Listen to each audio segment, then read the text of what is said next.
নফল নামাজ যদি তুই না পড়িস, সবে বরাতে রাতে নফল নামাজ যদি তুই না পড়িস, আল্লাহ পাক তোকে জাহান্নামায় দেবে না। 5 ওয়াক্ত ফরজ নামাজ যদি না পড়িস, বিনা তওবায় যদি মারা যাস, আল্লাহর জাহান্নামের আগুন তোকে ছাড়বে না। এই কথাটা বুঝতে পেরেছেন? হ্যাঁ, কি বুঝতে পেরেছেন? কি বলেন দেখি?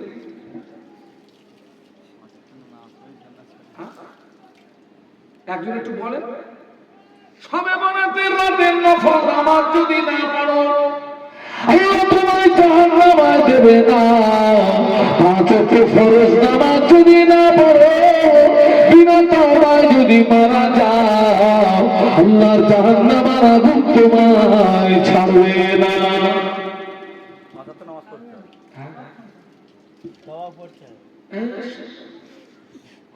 সবে বরাতের ওই রাতের নফল নামাজ যদি কেউ না পড়ে, আল্লাহকে জাহান্নামে দেবে না। কিন্তু 5 ওয়াক্ত নামাজ যদি কেউ না পড়ে আর বিনা তওবায় যদি মরে যায়, জাহান্নামের আগুনকে সবে বরাতের রাতে যদি ধুমধাম করে নামাজ পড়লি, ও নামাজের কোনো দাম নেই। 2 রাকাত নামাজ পড়, খুশি খুশির সঙ্গে পড়, মুহাব্বতের সঙ্গে পড়, আল্লাহ তাআলার 2 রাকাত নামাজ নাজাতের ওসিলা হয়ে যাবে। মদিনার মসজিদ নববী শরীফে আযান হয়ে গেল। মদিনার মসজিদ নববী শরীফে আযান হয়ে গেল। মদিনার মসজিদ নববী শরীফের মুয়াজ্জিন হাফসি বেলাল মদিনার মসজিদ নববীতে যখন আযান দিতেন, হাফসি বেলালের আযানের আওয়াজ আল্লাহ পাকের আরশে মুআল্লাতে পৌঁছে যেত। যদি বলা যাবে ভাই, আপনারা 5 জন কি আলাদা সেলসেলা? ওই 3 আর 2 5, হ্যাঁ, ও জায়গায় চলে গেছে কেন? নাকি আমার সঙ্গে কোনো রাগারাগিটা কি আছে? আচ্ছা, আমি নাই স্টেজে নেমে যাচ্ছি, পাগলগুলো আমাদের সঙ্গে এসে একটু জিকির লা ইলাহা ইল্লাল্লাহ, জবান খুলে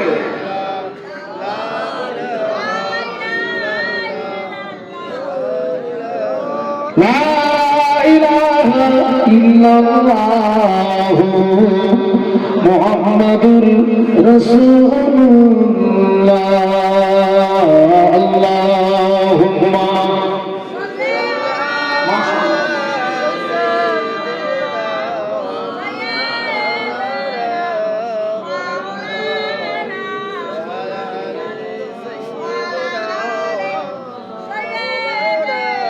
একটুখানি পিছিয়ে যাচ্ছে। ওই বদরের ময়দানে 2 তরুণ মাআজ এবং মুআওয়াজ রাদিয়াল্লাহু তাআলা আনহুমা আল্লাহ নবীর কাছে এসে সালাম দিয়ে কাঁদতে লাগলেন, ইয়া রাসূলুল্লাহ, ইয়া হাবিবাল্লাহ, হুজুর আমাদের সামনে দিয়ে আমাদের বাপ চাচারা সব যুদ্ধে চলে গেল, আমাদের যাওয়া হলো না। হুজুর আপনি আমাদের অনুমতি দিন, আমরা যুদ্ধে যাব, শহীদ হব। হুজুর আপনি আমাদের অনুমতি দিন, আমরা যুদ্ধে যাব, শহীদ হব। আল্লাহ নবী বললেন, কি করে তোমাদের অনুমতি দিই, তোমাদের বয়স বড় কাঁচা। আল্লাহ নবী যুদ্ধের পারমিশন দিতে গিয়ে সাহাবীদের 2টি বিষয় দেখতেন। একটি দেখতেন বয়স, 2 নম্বরে দেখতেন হাইট। যে সাহাবীদেরকে যুদ্ধের পারমিশন দিতেন, 2টো বিষয় দেখতেন। কি কি দেখতেন? বয়স আর হাইট। কোন সাহাবী দেখা গেছে যুদ্ধের ময়দানে ওই হাইটে শর্ট হয়ে যাচ্ছে, পারমিশন পাবে না। তো ওই সাহাবীরা পায়ের আঙুলটাকে উঁচু করে নিজের শরীরের হাইটটাকে বাড়িয়ে দিয়েছে, যাতে করে যুদ্ধের পারমিশনটা পেয়ে যায়। সুবহানাল্লাহ বলতে পারলেন না? আচ্ছা ভাই, ওই জায়গায় যদি আমরা হইতো,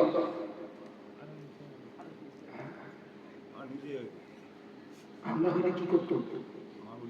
যত যত যত যত কি আল্লাহ নবী যেন বলে বারবার। আর সাহাবীরা হাইটে শর্ট হয়ে যাচ্ছে বলে পায়ের গুড়গুড়িটাকে উঁচু করে শরীরের হাইটটাকে বাড়িয়ে দিচ্ছেন যাতে যুদ্ধের পারমিশন পেয়ে যায়। দুই তরুণ বললেন, ইয়া রাসূলুল্লাহ, ইয়া হাবিবাল্লাহ, হুজুর আপনি আমাদের অনুমতি দিন, আমরা যুদ্ধে যাব, শহীদ হব। আল্লাহ নবী বললেন, তোমাদের বয়স বড় কাঁচা, বেশ। আল্লাহ নবী দুই তরুণের কান্না শব্দ করতে না পেরে আল্লাহ নবী বললেন, বেশ, তোমরা দুইজন কুস্তি লড়ো, যে জিতে যাবে পারমিশন পেয়ে যাবে। হযরত মুআজ বড়, মুআওয়াজ ছোট। মুআওয়াজ মাঝে কানে কানে বলে, ভাই তুই তো আমাকে এক ধাক্কায় ফেলে দিবি ভাই। ও ভাই, আল্লাহর নামে শপথ করে বলছি, দ্বিতীয়বারে আমি যখন তোকে ধরবো তুই একটু ইচ্ছা করে পড়ে যাবি, তা না হলে আমি যুদ্ধের পারমিশন পাবো না। আল্লাহ নবী দুই তরুণের মনের ভাব বুঝতে পেরে আল্লাহ নবী দুই তরুণকে যুদ্ধের পারমিশন দিয়ে দিলেন। জোরে বলেন না, মহব্বতে বলেন না। তকবীর জন্য নারায়ে তাকবীর। দুই তরুণ হযরত মুআজ এবং মুআওয়াজ রাদিয়াল্লাহু আনহুমা যুদ্ধের ময়দানে চলে গেলেন। আল্লাহ নবীর সাহাবী হযরত আব্দুর রহমান ইবনে আওফ ওই দুই তরুণকে দেখে আশ্চর্য হয়ে গেলেন। বিশাল এই যুদ্ধে দুই তরুণকে দেখে আশ্চর্য হয়ে গেলেন। হযরত মুআজ এবং মুআওয়াজকে দেখে আব্দুর রহমান ইবনে আওফ বলেন, আমি আশ্চর্য হয়ে গেলাম, বিশাল এই যুদ্ধে দুই তরুণ কেন? ওই দুই তরুণ গুটি গুটি পায় নবীর সাহাবী আব্দুর রহমান ইবনে আওফের নিকটস্থ হয়ে সালাম দিয়ে বলেছিলেন, চাচা যান, চাচা যান, চাচা যান, আমরা মদিনার আনসারের ছেলে। ও চাচা যান, আমরা শুনেছি আবু জাহল নবীকে সবচেয়ে বেশি কষ্ট দিয়েছে, আবু জাহল নবীকে সবচেয়ে বেশি কষ্ট দিয়েছে। ও চাচা যান, যুদ্ধের ময়দানে আবু জাহল কোনটা আমাদেরকে একটু দেখিয়ে দেন।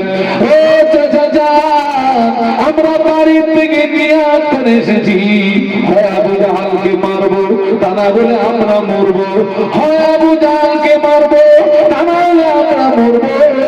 নিয়াত করে এসেছি, যুদ্ধের ময়দান ছেড়ে পালাবো না। বলতে পারলেন না, মহব্বতে বলতে পারলেন না। শয়তান কোনটা একটু দেখিয়েছেন তো? আল্লাহ নবীকে সবচেয়ে বেশি কষ্ট দিয়েছিল কে? আবু জাহল।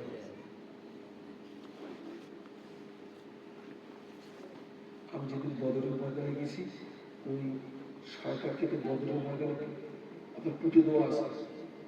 কারণ আমার সাথে হচ্ছে, হুজুর একটু অনুমতি দেন, একটা কাজ করবো।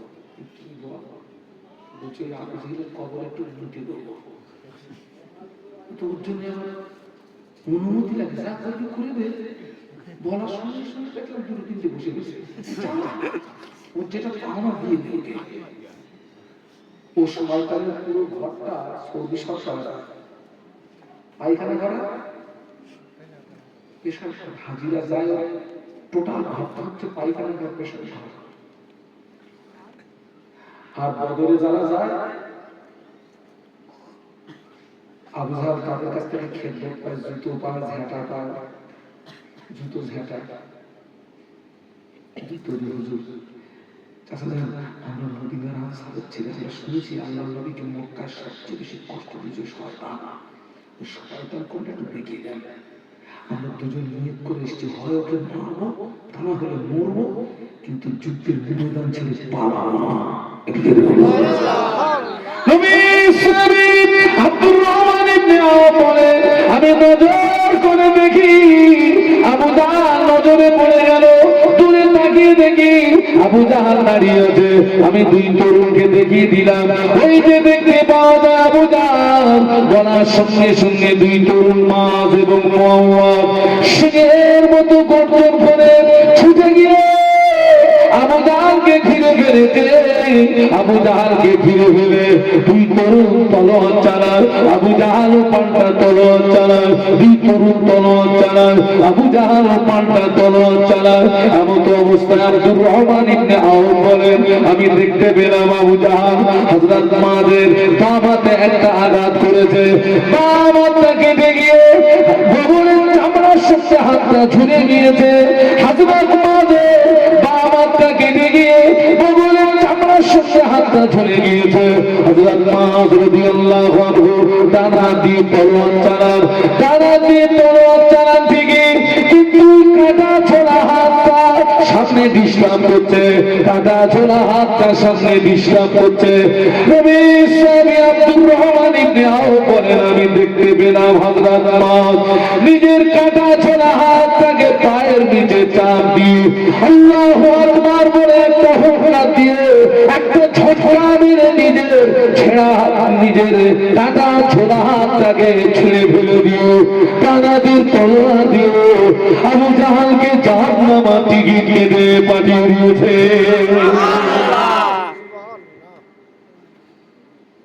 তবে দিন পেয়েছি, ইসলাম পেয়েছি, তবে কোরআন পেয়েছি, হাদিস পেয়েছি।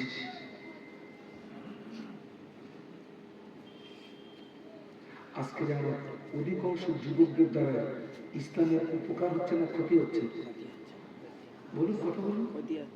ইসলামের ভিত হচ্ছে যুবকদের রক্তে, ইসলামের ভিত হচ্ছে যুবকদের রক্তে, ইসলামের ফাউন্ডেশন হচ্ছে যুবকদের রক্তে।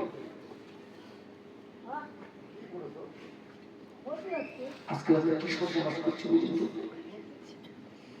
আর এই যে আল্লাহর নবী আপনার বদরের যুদ্ধ বলুন, উহুদের যুদ্ধ বলুন, যে যে যুদ্ধে আপনার সাহাবীরা যে সমস্ত যুদ্ধ করেছেন, যে যুদ্ধের নবী ছিলেন এবং অনেক যুদ্ধের নবী ছিলেন না, আমার দিকে তাকান।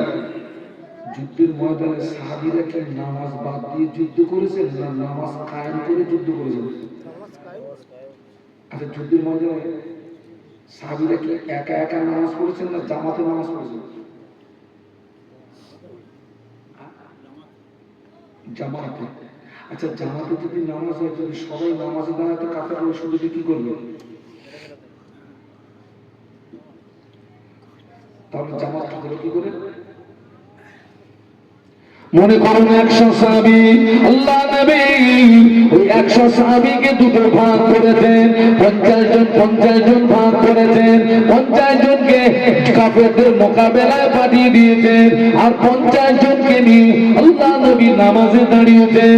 মনে করুন জোহরের 4 রাকাত ফরজ নামাজ, আল্লাহ নবী 50 জন সাহাবীকে নিয়ে নামাজে দাঁড়িয়েছেন, আর 50 জনকে কাফেরদের মোকাবেলায় পাঠিয়ে দিয়েছেন।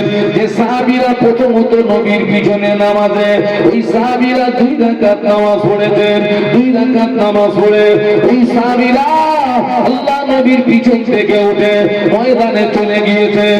যারা ময়দানে ছিলেন ওনাদের কাছ থেকে তলোয়ারটা বদল করে নিয়েছেন, ওনারা ময়দানে দাঁড়িয়ে গেলেন।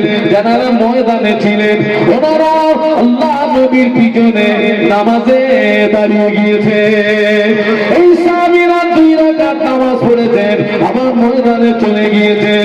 ওই সাহাবীদের কাছ থেকে তলোয়ারটা নিয়েছেন, ওই সাহাবীরা নামাজে এসেছেন। একদল সাহাবী 4 রাকাত নামাজ নবীর পিছনে জামাতে পেয়েছেন, আর একজন সাহাবী 2 রাকাত নামাজ জামাতে পেয়েছেন, আর 2 রাকাত নামাজ একা একা আদায় করেছেন। যুদ্ধের ময়দানে নামাজও কায়েম করেছেন, যুদ্ধ চালিয়ে গিয়েছে। একটু জোরে বলা যাবে? আর একটু জোরে বলা যাবে? এখানে এশার নামাজ জামাতে হয়েছে তো, সবাই নামাজ পড়েছে।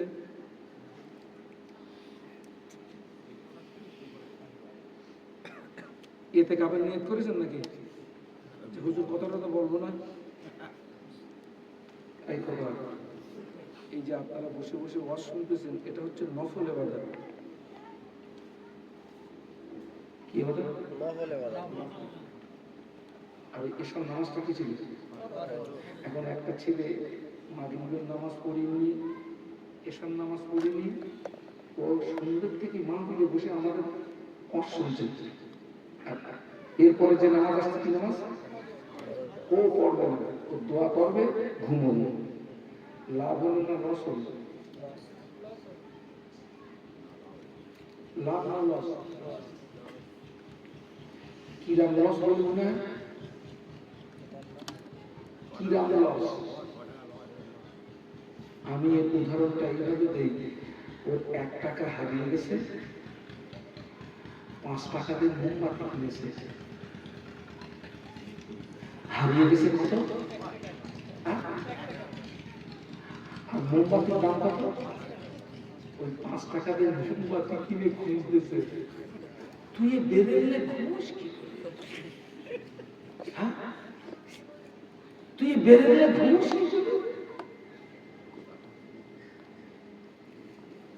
এই যে আজকের এখানে মাহফিল হচ্ছে, মানে আশেপাশে যত বাড়ি সব বাচ্চা মেয়ে মানুষ থেকে নাকি, আর বাবা বা কি বলে বাড়িতে মেয়ে মানুষ, ওদের তো একটু খাওয়া দাওয়া দিতে হবে।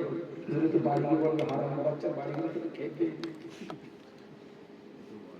ও তো খাওয়া এখন বাড়ি মেহমান আসলে মেহমানদারি করতে হবে, অবশ্যই তসকাফি করতে হবে। খবর দেখেন অধিকাংশ মায়েরা নামাজ পড়েনি। আচ্ছা ভাই, আপনার কিয়ামতের ময়দানে ওই মা যদি একটা নেকি সৎ করে, ওই যাদের এই পর্যন্ত গেঁদে গেঁদে গেঁদে গেঁদে খেতে গেছিল, ওদের যদি বলে যে তোরা সে আমাকে মাহফিলে গেলি, তোদের তসকাফি করতে গিয়ে নামাজ পড়া হয় না, নেকি সৎ হয়ে গেছে, একটা দেয় দেবে বলে মনে হয় কেন? কেন দেবে না? কেন? তোর গলা পর্যন্ত খাওয়া না, হ্যাঁ?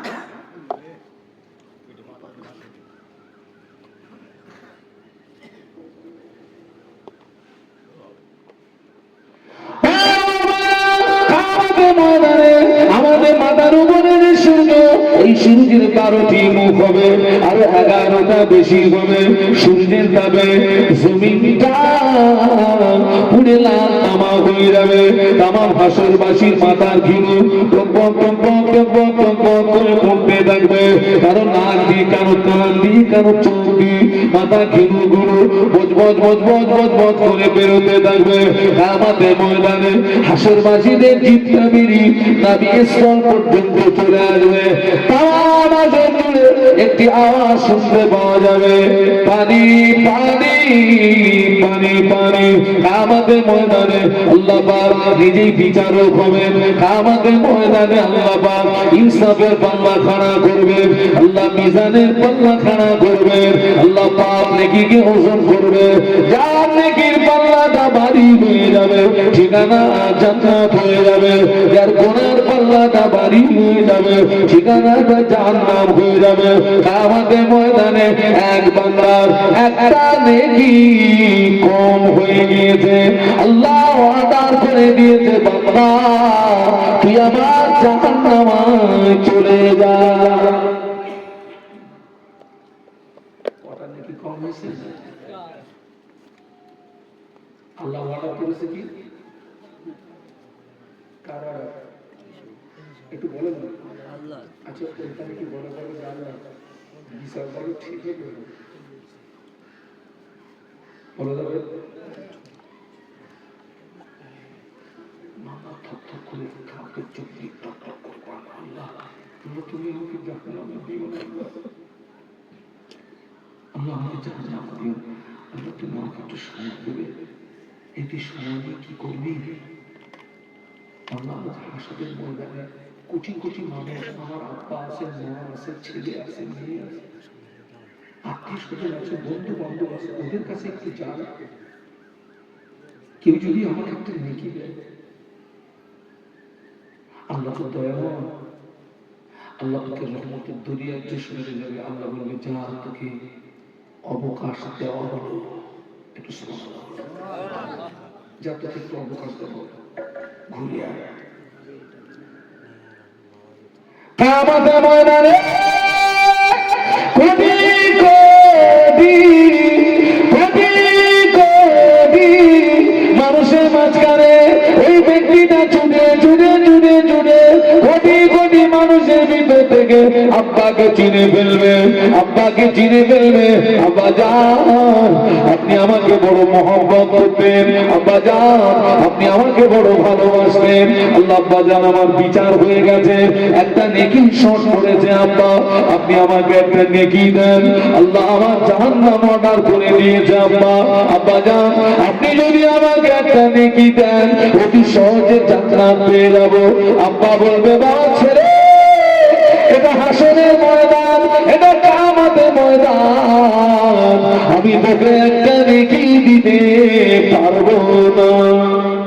বলুন আল্লাহু আকবার, জবান খুলে বলুন না।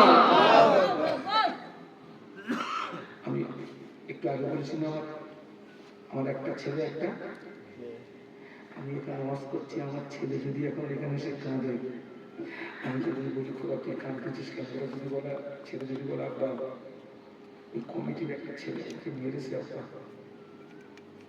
ওর বাপ ওয়াজ করবে না, মার কাছে মারবে,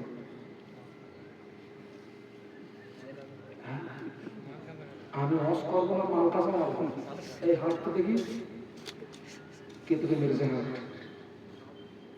তাহলে পৃথিবীর জমিনে সন্তানের চোখের পানির মূল্য পিতার কাছে থাকবে, কিন্তু কিয়ামতের ময়দানে সন্তানের চোখের পানির মূল্য পিতার কাছে থাকবে না। জমিনটা পুরো লাল টানা হবে। কেতাবে এসেছে কিয়ামতের ময়দানে পিতা তার সন্তানকে জমিনে ঠিক করে শুনিয়ে দিয়ে ওই সন্তানের বুকের উপরে দাঁড়াতে পিতা কুণ্ঠিত বোধ করবে না। পিতার উদ্দেশ্য হবে এটা, গরম লাগে তো ছেলের লাগুক, অন্তত আমি আমি আমি আমি বাঁচি। সন্ধ্যাবেলা কাফের হয়ে যাবে, সন্ধ্যাবেলা ঈমান আনবে, সকালবেলা কাফের হয়ে যাবে। আল্লাহ নবী বলেছিলেন, ও আসামিরা আখিরি জামানা হাতের তালুতে আগুন থাকা যত না কষ্ট হবে, তার চেয়ে আরো বেশি কষ্ট হবে ঈমান নিয়ে বেঁচে থাকা। ঈমান যদি ঠিক থাকে, নামাজের দাম আছে, রোজার দাম আছে, হজের দাম আছে, দান খয়রাতের দাম আছে, তাসবিহ তিলাওয়াতের দাম আছে। ঈমান যদি ঠিক না থাকে বেটা, তোর আমলের মূল্য নাই। এখান থেকে 20 বছর 30 বছর আগে অধিকাংশ মসজিদ ছিল কাঁচা, কিন্তু মুসল্লিদের ঈমান ছিল পাকা। বলুন সুবহানাল্লাহ। 20 বছর 30 বছর আগে অধিকাংশ মসজিদ ছিল কাঁচা, মুসল্লিদের ঈমান ছিল পাকা। আর এখন মসজিদ শান শওকাত হয়ে গিয়েছে, বা অধিকাংশ মুসল্লিদের ঈমান দুর্বল হয়ে গিয়েছে।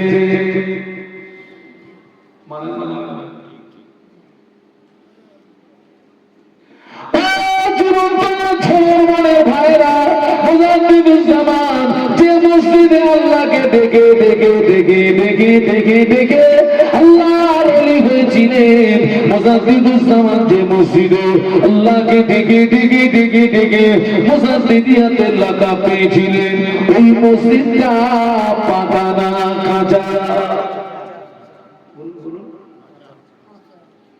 আপনার মসজিদে কে কে গেছেন একটু হাত তোলেন তো। না, দুটো হাত তুলতে হবে। কাঁচা মসজিদে তিনি আল্লাহকে দেখে দেখে আল্লাহর ওলি হয়ে গেলেন। কাঁচা মসজিদে তিনি আল্লাহকে দেখে দেখে মুজাদ্দিদিয়াতের লাকাব পেয়ে গেলেন। আর আমরা মসজিদে এসি লাগিয়ে আল্লাহ পাওয়া যায় না। এখন অধিকাংশ মসজিদ কি হয়ে গেছে রে বাবু? এসি এসি হয়েছে না?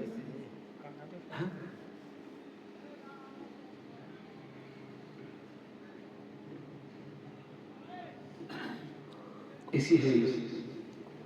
আমি বলেছিলাম যে মসজিদের দিনের হেফাজত হয়, মাদ্রাসার দিনে মাহফিল ওয়াজ,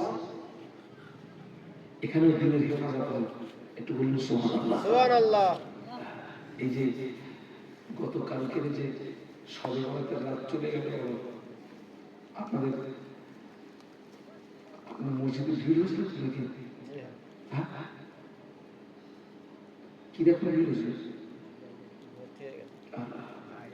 এমনি যাদের সারা বছর দেখতে পাইনি কালকে তারাই ফার্স্ট কাটা আর এসে অনেকে বলতে হুজুর নিয়ত বলে দেন আজ লাভ